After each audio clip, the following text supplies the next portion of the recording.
Hey, what's going on, everybody? Welcome back to Bonafide Investing, where we talk all things high yield investing, as well as stocks, options, and futures. So, if you're new to the channel, just to give you a little bit of background on what we're doing here, I took about 25% of my net worth.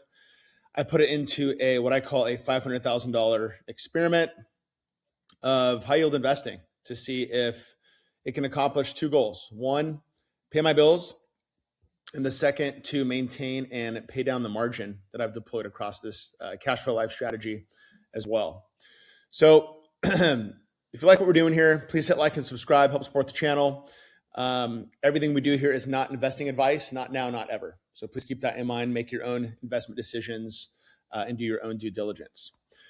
So what I want to talk about today, I just want to talk a little bit about 2026 outlook, where I think markets could go, as well as talk about some hedges I'm going to be doing come January. So a few things. I do think that we are going to see a lot of volatility in 26. I think that there could be a sell-off. I think we could have a 10, 20, 30% sell-off.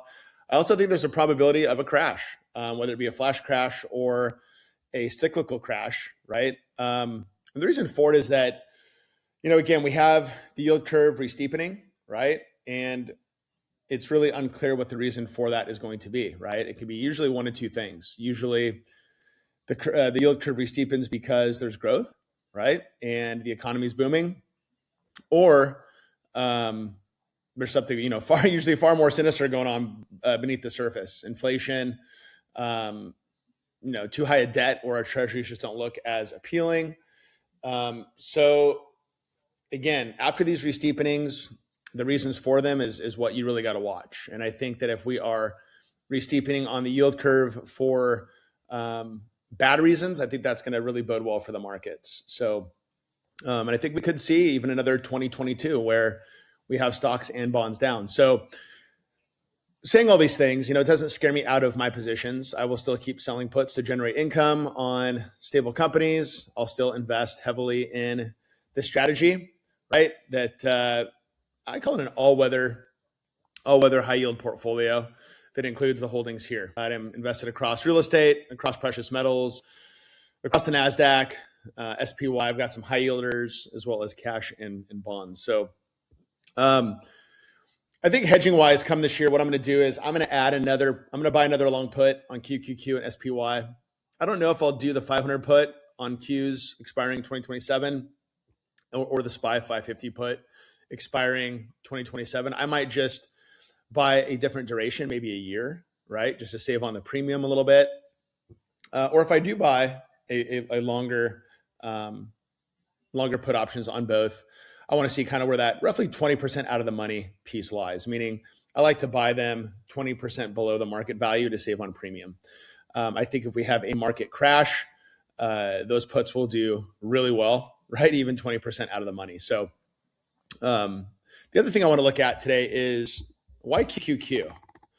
Now, I've owned YQQ in the past, and I was really happy with it. I sold it because I am still in the camp that we are going to get a melt up before we get a melt down.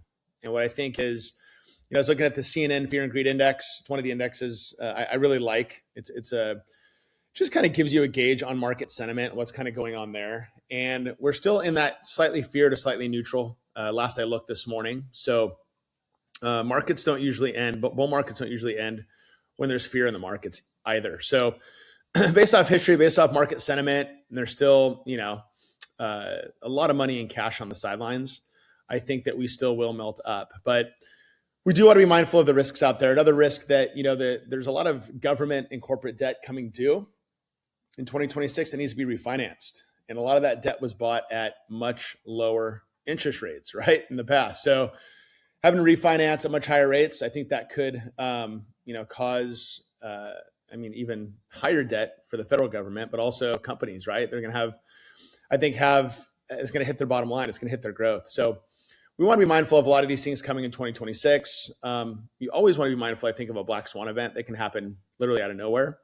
So if that melt up that I think is going to happen before the meltdown doesn't come to fruition, I want to be hedged. I'd rather sleep well at night and miss some of the upside than be completely wiped out, in a serious crash. So I want to look at YQQQ here. I brought it up. Been very happy with it.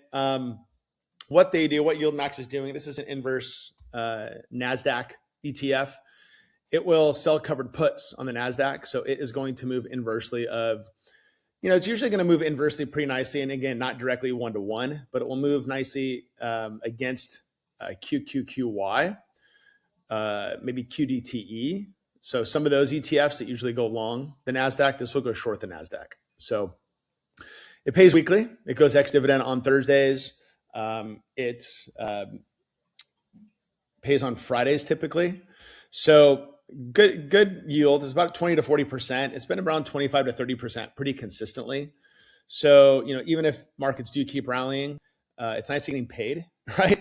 Along the way, even if YQQQ isn't necessarily paying off performance-wise as the markets go up. So again, with in my opinion, more downside risk than upside growth is kind of where I see the bias in these markets. Just little to no value, right? I think that YQQQ will be a nice hedge. So I'm thinking about putting about $50,000 back into this. Now, the reason I'm waiting until January, I sold out of my position December 4th.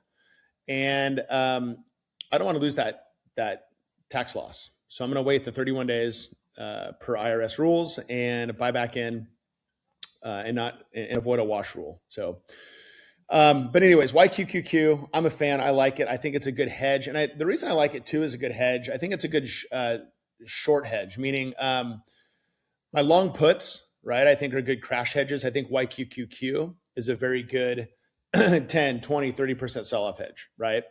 The puts I buy out of the money, you don't really see those pay off unless we're 20, 30, 40% or more, right, of a market crash.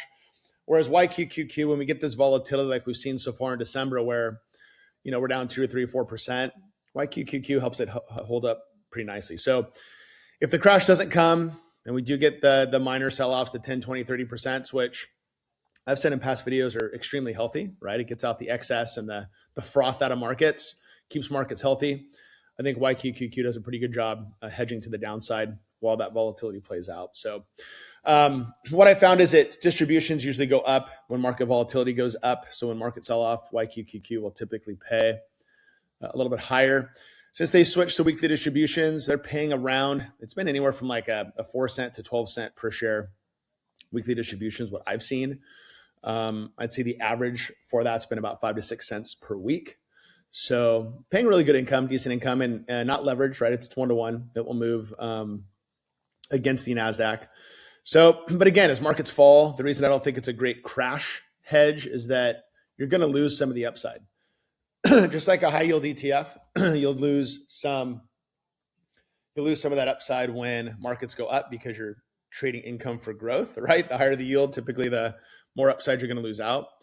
It's the same with YQQQ, right? If markets crash 20% a day, if we have like another Black Monday 1987 event, I personally don't know if YQQQ will capture all of that loss to the downside. I'm sure we capture some, but again, whatever component's going to be income, I don't think YQQQ will capture that. So something to be mindful of.